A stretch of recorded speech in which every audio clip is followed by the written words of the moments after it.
Amigos, como dijimos en el último encuentro que tuvimos, hablamos sobre la fraternidad y el origen de las religiones. Hoy quisiera expandirme un poco más sobre este tema porque considero que es un tema muy importante. Vuelvo a repetir, parecería que está fuera de foco del momento que estamos viviendo, no es así. Todos los grandes problemas de la humanidad han surgido por desavenencias religiosas.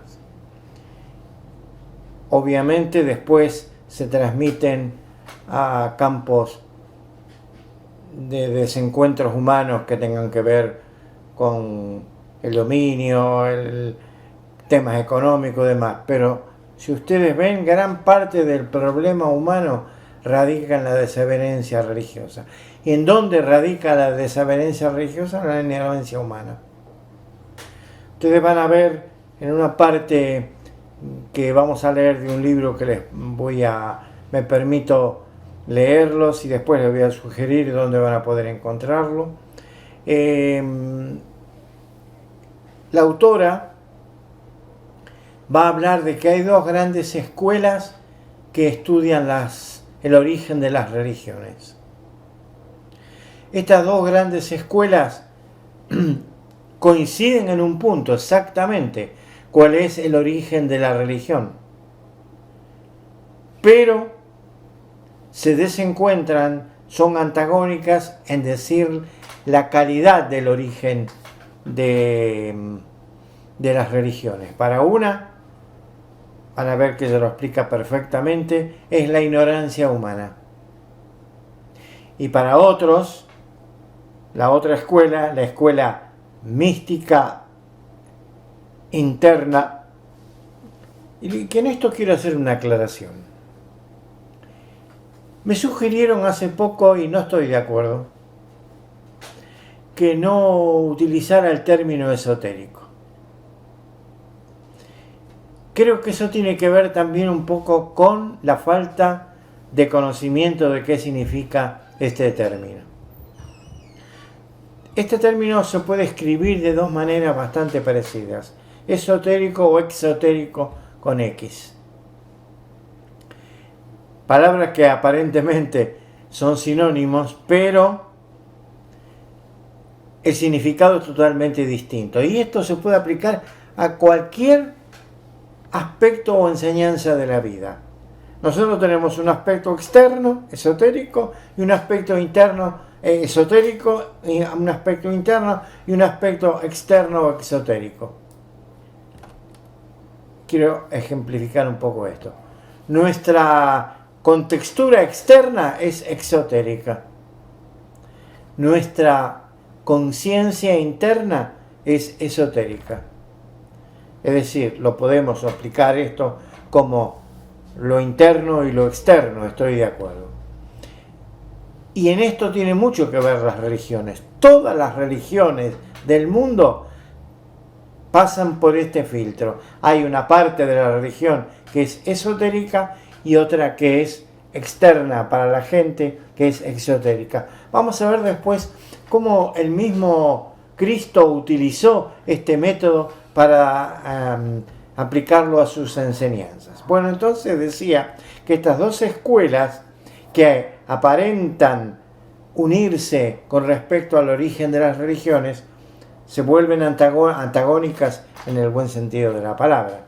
Se vuelven antagónicas entre sí en explicar una que el origen de las religiones es la ignorancia humana y la otra la sabiduría divina, la sabiduría interna, la sabiduría esotérica, la sabiduría de los siglos que distintas civilizaciones, distintos pueblos la han llamado de muchas maneras.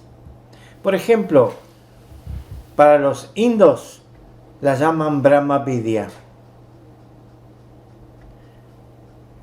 Brahma es la divinidad para la civilización inda y Vidya es el conocimiento, por lo tanto es el conocimiento divino. También con el transcurrir de los siglos y los cambios que tuvo la civilización india y por ende también el hinduismo, esta palabra fue suplantada por Gupta Vidya, que es el conocimiento humano de lo divino, que es diferente a decir cuando el conocimiento divino es directo. Las religiones pasan todas por este filtro. Hay un aspecto interno y hay un aspecto interno. En otros pueblos, este conocimiento de esta sabiduría divina fue llamado de otra manera. Por ejemplo, en el judaísmo es la Kabbalah. La Kabbalah, sobre todo sefirotal. La Kabbalah de revelación. Entre los cristianos fue la antigua gnosis, la gnosis primitiva. Entre los primeros que utilizaron esta metodología de concebir una enseñanza directa con un carácter divino fueron los griegos. Y ya en épocas de Pitágoras se empezó a utilizar el término teosofía, que es sabiduría divina. Sofía, conocimiento o sabiduría, y teos, divina. Así que por lo tanto todas las religiones tienen una parte teosófica, es decir, de revelación de un conocimiento divino, y una parte externa. La gran mayoría de la humanidad estamos en la parte externa, y como no logramos comprender la parte externa de otras religiones, nos enfrentamos entre sí, guerreamos y hasta asesinamos. Si no, no estaríamos viviendo los momentos que estamos viviendo. Y esto lo podemos retrotraer en toda la historia de la humanidad. Si los que vinieron por primera vez a estas tierras americanas hubieran venido con ese conocimiento de esa sabiduría divina, hubieran respetado, hubieran reverenciado y hubieran también se hubieran inclinado ante el dios de los incas, de los mayas, de los aztecas, de los tehuelches y otros pueblos originarios. ¿Por qué quisieron imponerle el cristianismo por ignorancia o, obviamente, por intereses? Entonces, como quiero compartir con ustedes, les dije, un libro. Este libro fue escrito por una gran mística, una gran oradora, una gran estudiosa e investigadora de las religiones y al mismo tiempo una teósofa.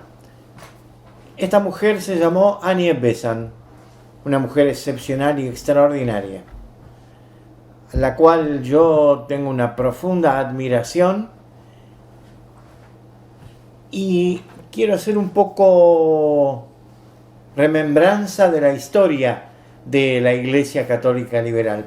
¿Por qué tengo tanta admiración sobre todo por sus escritos? Porque ella fue una insigne compañera de nuestro segundo obispo presidente, que fue el obispo Carles Lisbeth. Un gran místico y un gran santo y sabio al mismo tiempo. El libro al cual estoy haciendo referencia trata sobre el cristianismo esotérico, es decir, el cristianismo más interno, el cristianismo místico, el cristianismo más profundo. Y ella al principio nos va llevando sabiamente de las manos para demostrarnos que todas las religiones tienen ese aspecto. Así que yo voy a ir leyendo algunas partes del primer capítulo de este libro, que trata precisamente del lado oculto de las religiones, y vamos a ir comentándolo. Voy a poner el libro para conocimiento de ustedes.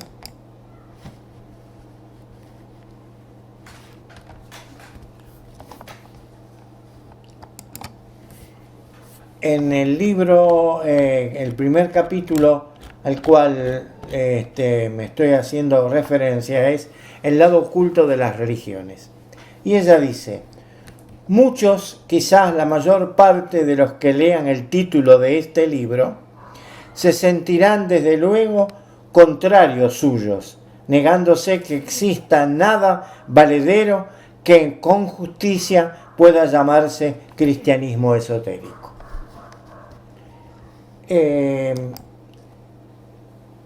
Quizás compartamos la opinión de ella de que es cierto.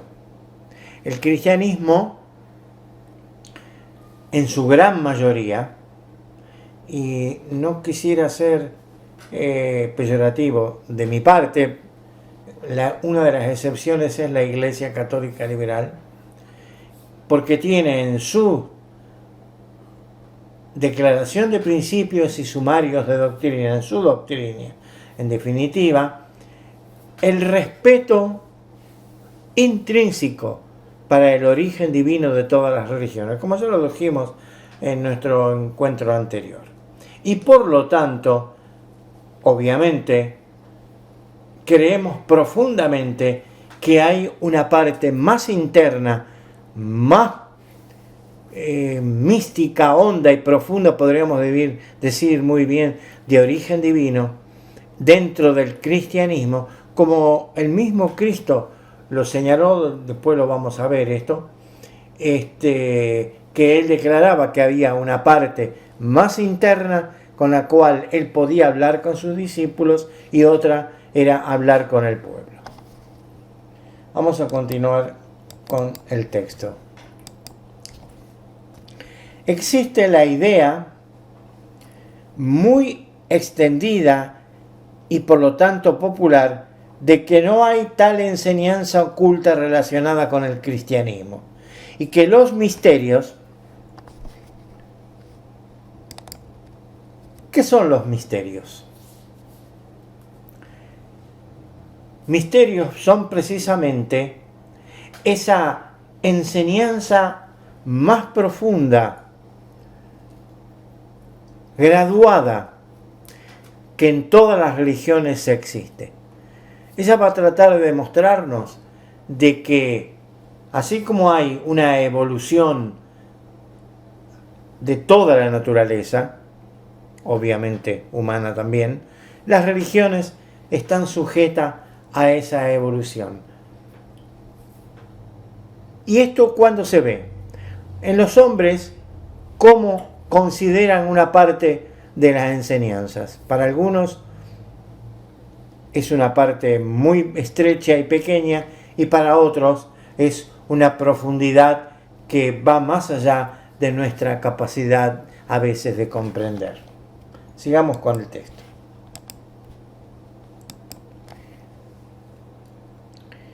Entonces, el nombre mismo de los misterios de Jesús, tan familiar a los oídos de los cristianos primitivos, y en esto me quiero volver a detener, los cristianos primitivos incursionaron como la parte más activa del cristianismo hasta prácticamente mediados del siglo IV, y ya se retrotrayeron a las partes casi que no se pueden encontrar en la historia del cristianismo, motivos por los cuales fueron perseguidos, asesinados, sus enseñanzas fueron atrozmente cercenadas. Bueno, sin ir más lejos, conviene traer como ejemplo qué es lo que ocurrió con aquellos que se atrevían a contradecir parte de las enseñanzas instituidas y únicas dadas al pueblo.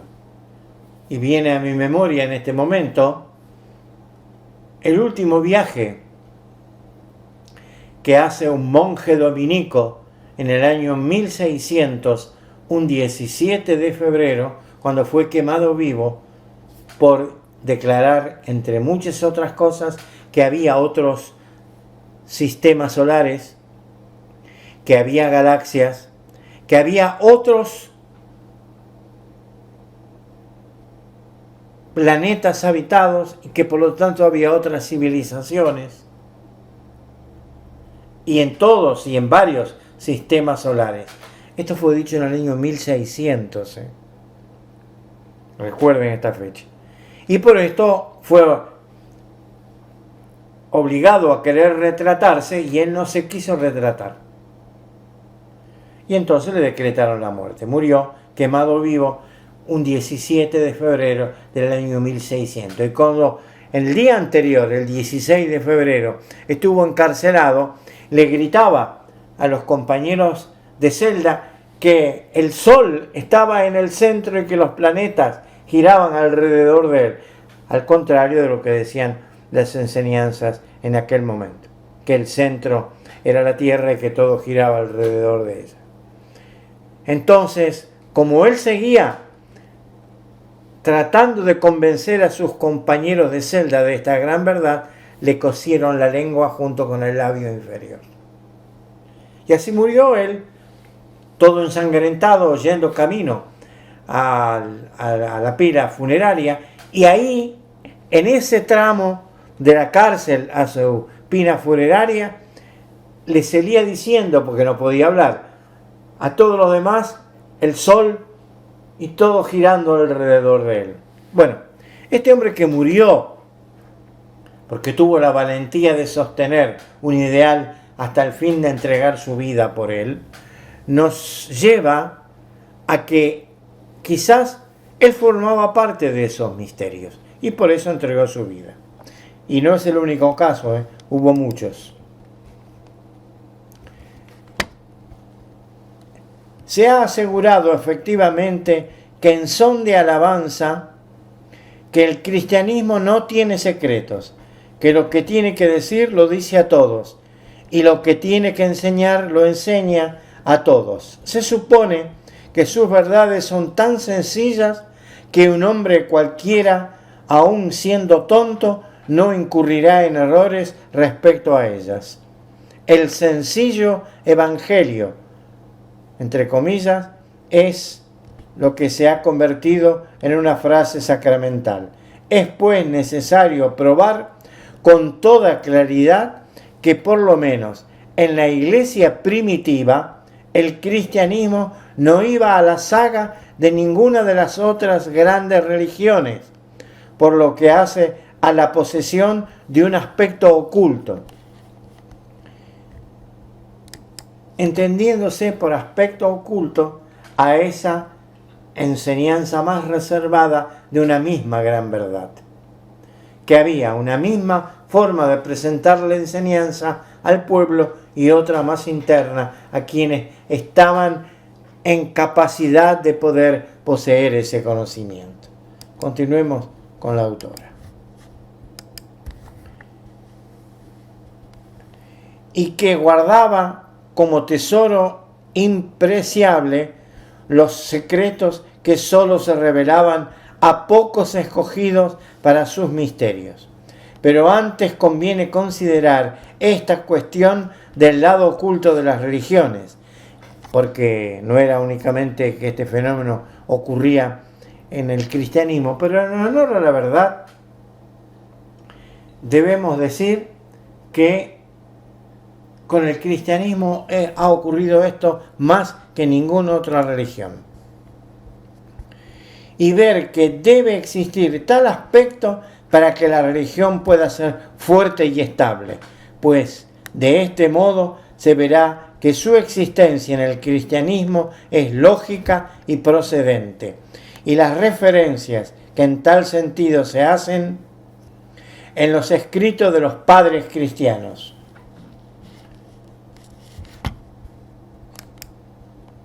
Generalmente se entiende por los padres cristianos a los padres del llamado periodo más primitivo de la Iglesia, donde surgieron las mayores luces, donde fue entre el siglo II y III donde surgió la patrística.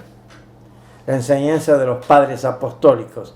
Y ahí creo que radicaba el secreto del tesoro oculto del cristianismo. La primera cuestión que tenemos que plantear es la siguiente: ¿cuál es el objeto de las religiones?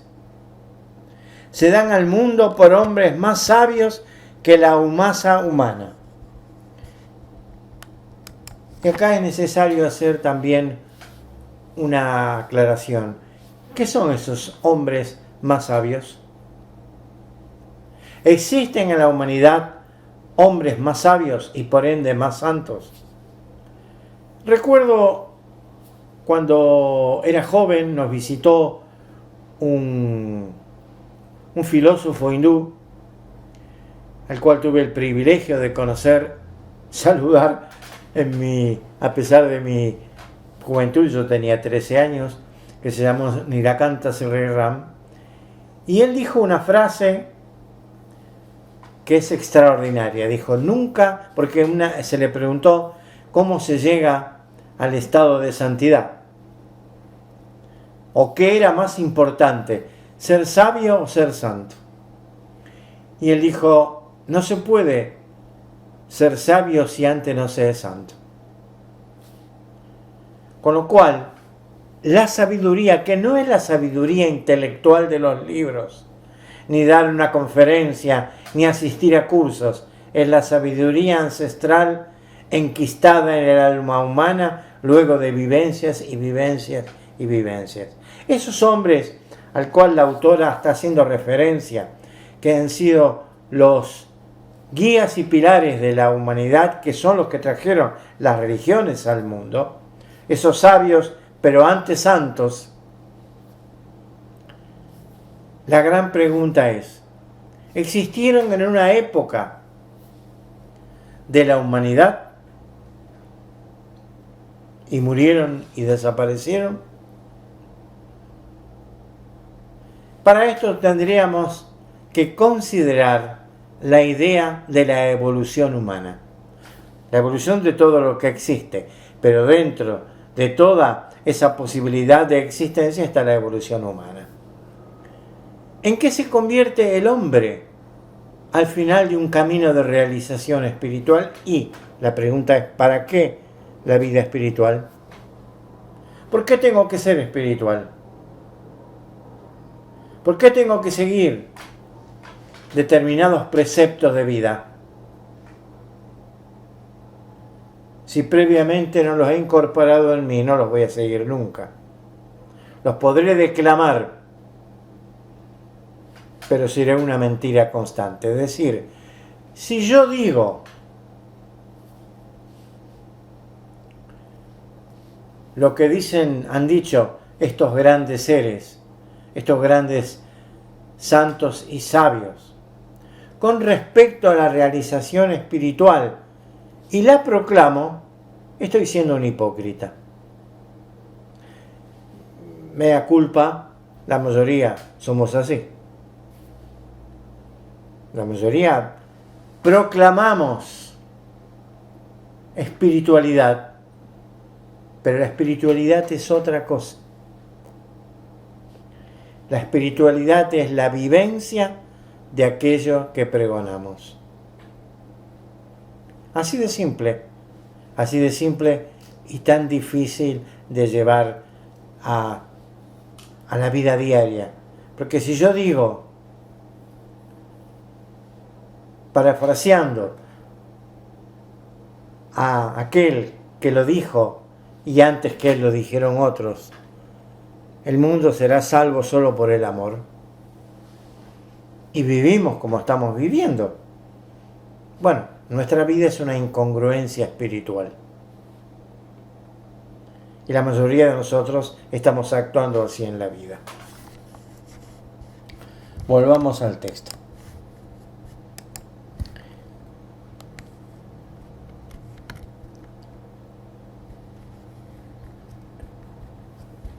Sabios que influenciaron a la masa humana, a la cual se dirigen con el objeto de apresurar su evolución. Para hacer esto, con eficacia tienen que llegar a los individuos e influir sobre ellos. Ahora bien, todos los hombres no se encuentran en el mismo nivel de evolución. Esto requiere un comentario de parte nuestra. Todos los hombres no se encuentran en el mismo nivel de evolución. Por lo tanto, su acceso a una misma verdad proclamada por una religión no es la misma. Observemos a nuestro alrededor, observémonos a nosotros.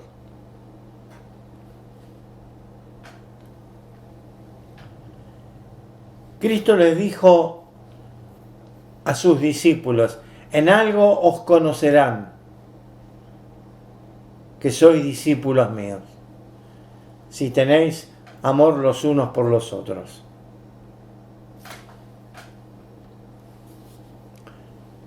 Y yo pienso que eso es aplicable, que lo hubieran dicho de una u otra manera, a todos esos grandes sabios y santos que vinieron a fundar esas religiones. Cuán lejos que estamos de eso. Volviendo al texto. Ahora bien, todos los hombres no se encuentran en el mismo nivel de evolución, pudiendo considerarse como una escala ascendente con individuos colocados en todos sus peldaños. Los más, y no puedo dejar de pasar este aspecto. Volvamos al ejemplo que pusimos de Giordano Bruno. Los hombres que le decretaron ese destino y los que le cosieron el labio inferior con su lengua eran hombres que a lo mejor hace unas horas o dentro de unas horas iban a proclamar el Evangelio. Entonces, no hay mayor incongruencia. ¿Cómo una misma gran verdad ante una persona se manifiesta de una forma y para otra persona se manifiesta de otra? Eso es la escala evolutiva. Volvamos al texto.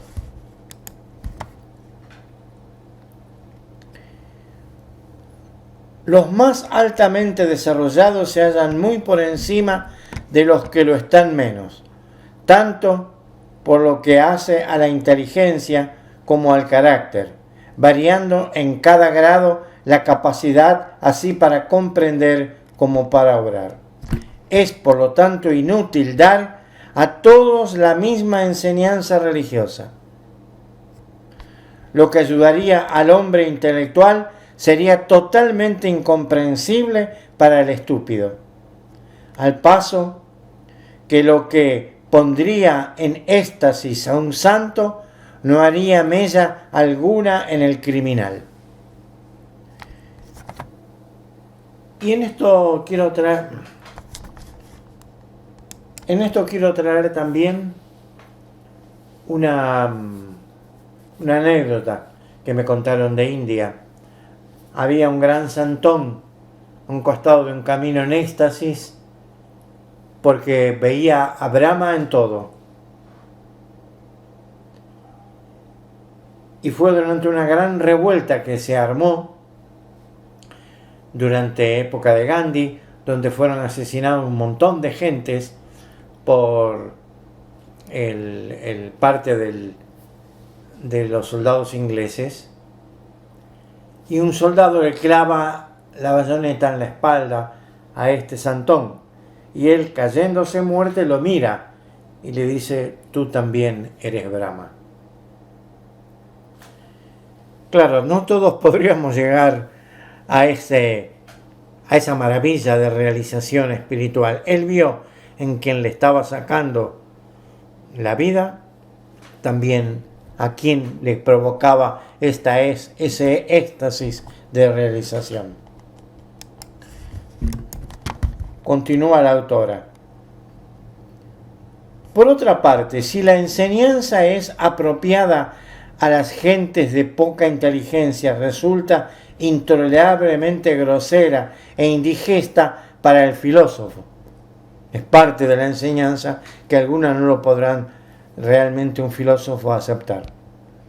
Al paso que la que redimiese al criminal sería por completo inútil al santo. Sin embargo, todos los tipos necesitan una religión. Y en esto sí me quiero detener con exactitud. Estoy de acuerdo que la religión es cuestión de temperamento.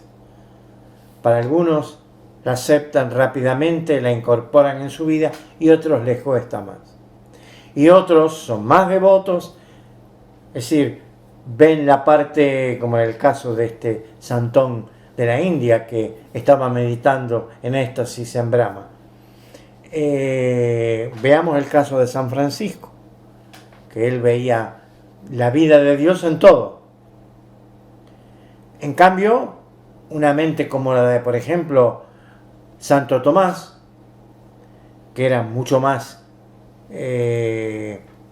intelectual, discursiva, en profundidad y en conocimiento, no sé si con conocimiento, no me animo a decir que él tuviera más conocimientos que otros, pero es evidente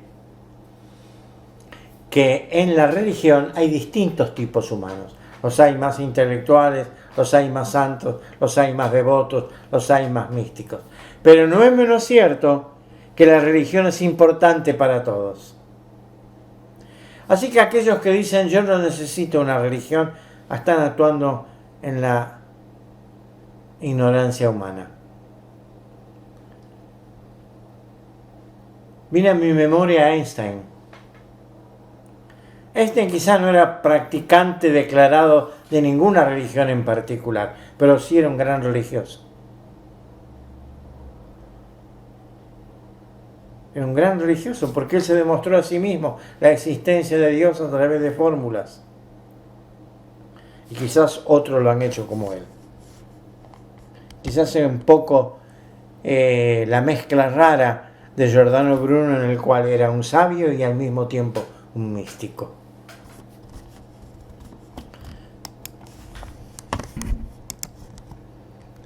Preséntase luego la cuestión siguiente: ¿de qué modo tratan las religiones de apresurar la evolución humana?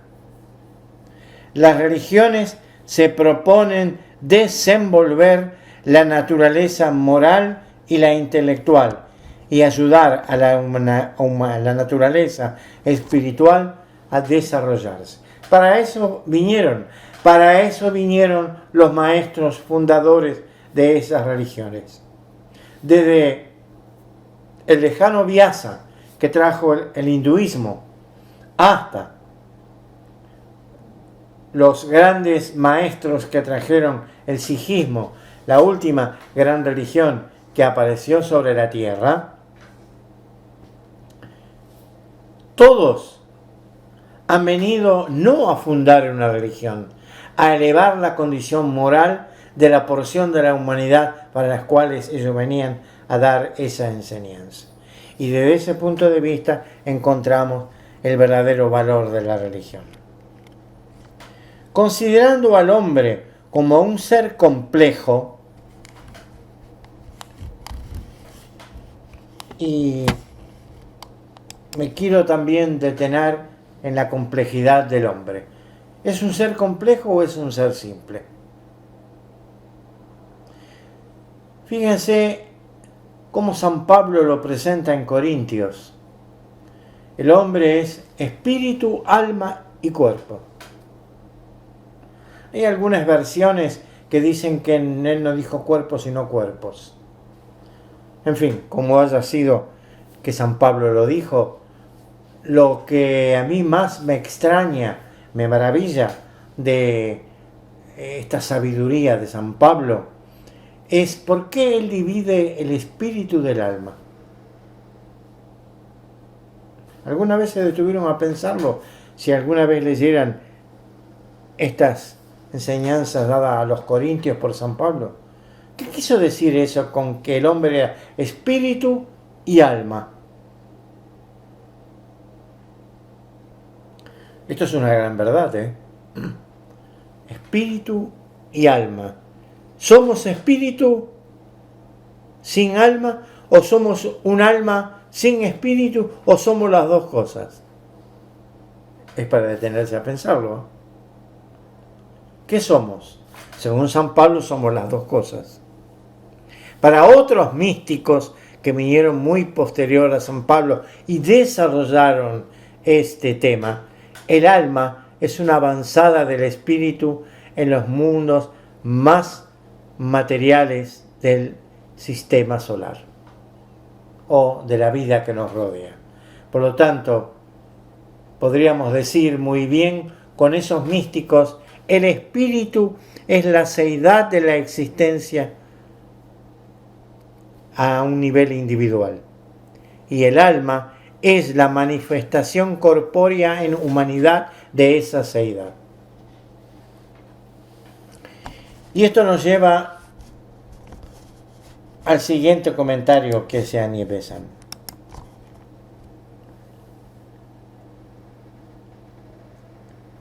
Se ha dicho que el desarrollo de la naturaleza espiritual responde a ese impulso interno que existe en la humanidad y que siempre está impeliendo a la raza humana hacia adelante. Esto es la verdadera evolución, porque en lo más hondo del corazón de todos, a menudo cubierta por condiciones transitorias, ahogada muchas veces por intereses y ansiedades apremiantes, existe la constante aspiración hacia Dios. Así como el ciervo busca jadeante el arroyo, así el hombre siente anhelos por la divinidad. La aspiración se interrumpe por un tiempo y el anhelo parece desvanecido.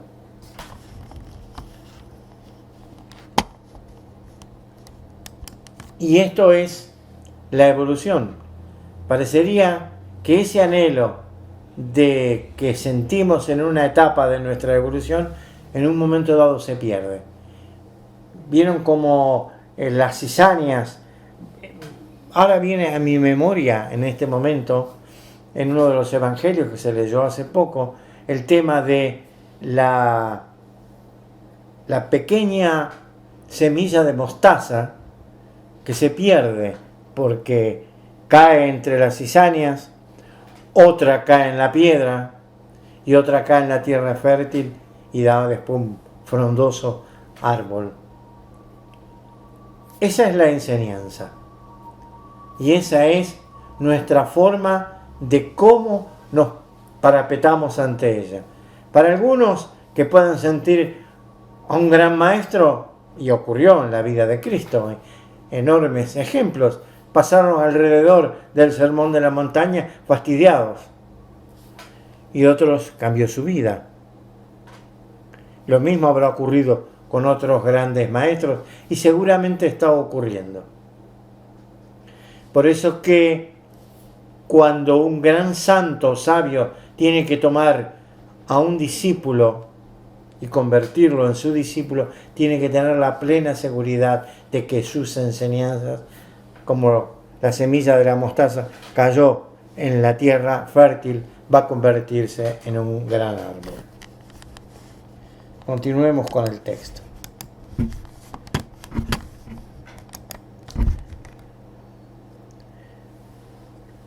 La aspiración se interrumpe por un tiempo y el anhelo parece desvanecido.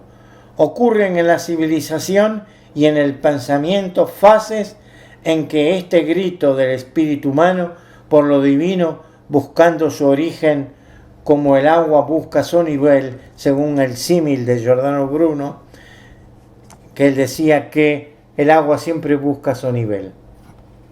Está este anhelo del espíritu humano por lo que es de su misma especie en el universo, de la parte por el todo, parece acallado, destruido, pero no obstante, el ansia vuelve a mostrarse y otra vez lanza el espíritu el mismo grito.